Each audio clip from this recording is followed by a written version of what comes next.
अमरावती शहरात होऊ घातलेल्या महानगरपालिकेच्या निवडणुकीत राष्ट्रवादी काँग्रेस पक्ष संपूर्ण मतदारसंघात निवडणूक लढवित आहे। राष्ट्रवादी काँग्रेस पक्षाने सक्षम उमेदवार अमरावतीकरांना दिलेले आणि त्याच अनुषंगाने अमरावतीच्या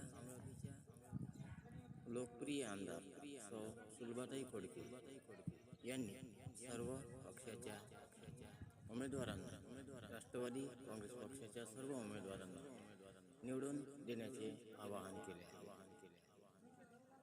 पक्षाचे चिन्ह घड्याळ असलेल्या या चिन्हासमोरील बटन दाबून सर्व राष्ट्रवादी काँग्रेस पक्षाच्या उमेदवारांना प्रचंड मताने विजयी करा असे आवाहन केलेले आहे।